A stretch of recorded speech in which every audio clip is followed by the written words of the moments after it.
ദശകം 21 നവവർഷങ്ങളും സപ്തദ്വീപങ്ങളും. മധ്യോദ്ഭവേ ഭുവ ഇളാവൃത നാംനി വർഷേ ഗൗരീ പ്രധാന വനിതാ ജനമാതൃഭാജി ശർവേണ മന്ത്രന്നുദിഭി സമുപാസ്യമാനം സംഘർഷണാത്മകമധീശ്വര സംശ്രയേ ത്വം. ഭദ്രാശ്വനാമക ഇളാവൃത പൂർവവർഷേ ഭദ്രശ്രവോഭിർഋഷിഭിഃ പരിണൂയമാനം കൽപാന്തഗൂഢ നിഗമോധരണ പ്രവീണം ധ്യായാമി ദേവഹയശീർഷദനും ഭവന്തം. ധ്യായാമി ദക്ഷിണാഗതേ ഹരിവർഷവർഷേ പ്രഹ്ലാദമുഖ്യപുരുഷൈ പരിസേവ്യമാണം ഉത്തുംഗശാന്തധവളാകൃതിമേഘശുദ്ധ ജ്ഞാനപ്രദം നരഹരിം ഭഗവൻ ഭവന്തം. വർഷേ പ്രതീചി ലളിതാത്മനി കേതുമാലേ ലീലാവിശേഷ ലളിതസ്മിത ശോഭനാംഗം ലക്ഷ്മ്യാ പ്രജാപതിസുതൈശ്ച നിഷേവ്യമാണം തസ്യാ പ്രിയായ ധൃതകാമതനും ഭജേ ത്വാം. രമ്യേ ഹ്യൂദീജി ഖലു രമ്യഗനാംനി വർഷേ തദ്വർഷനാദമനുവർയ സപര്യമാണം ഭക്തൈകവത്സലമമത്സര ഹൃത്സുഭാന്തം മത്സ്യാകൃതിം ഭുവനനാഥ ഭജേ ഭവന്തം.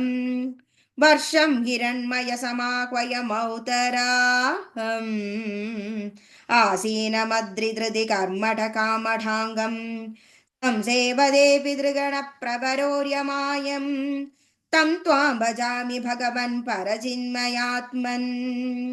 കിം ചോത്തരേഷു കുരുഷു പ്രിയയാധരണ്യാ സംസേവിതോ മഹിതമന്ത്രനുതി പ്രഭേദൈഃ ദംഷ്ട്രാഗ്രഷ്ട്യഖഡപൃഷ്ടഗരിഷ്ഠവർഷ്മാം ത്വം പാഹി വിഘ്നനുദയജ്ഞവരാഹമൂർത്തേ.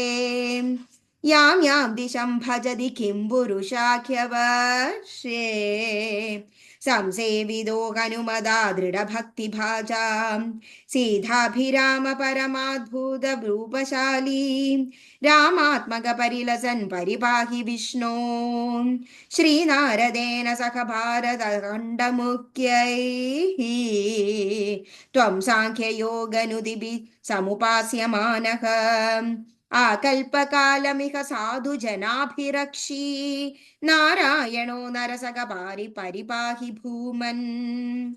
പ്ലാക്ഷേർക്കരൂപമയീ ശാൽമല ഇന്ദുരൂപം ദ്വീപേ ഭജന്തി കുശനാമനി വഹ്നിരൂപം ക്രൗഞ്ചേംഭൂരൂപമഥ വായുമയം ച ശാകേ ത്വാം ബ്രഹ്മരൂപമയി പുഷ്കരനാംനി ലോകാഃ സർവൈർധ്രുവാദിഭിരുഡപ്രകരൈർഗ്രഹൈശ്ച പുശ്ചാദികേഷ്വഭയവേഷ്വഭികൽപ്യമാനൈഃ ത്വം ശിശുമാരവപുഷാ മഹതാ പുമാസ്യഃ സന്ധ്യാസുരുന്തി നരകം മമ സിന്ധുഷായീൻ പാതാളമൂലഭുവി ശേഷധനും ഭവന്തം ലോലൈകകുണ്ടല വിരാജി സഹസ്രശീർഷം നീലാംബരം ധൃതകലം ഭുജഗംഗാംഗനാഭിഃ ജുഷ്ടം ഭജേ ഹരഗദാൻ ഗുരുഹേഹനാഥ.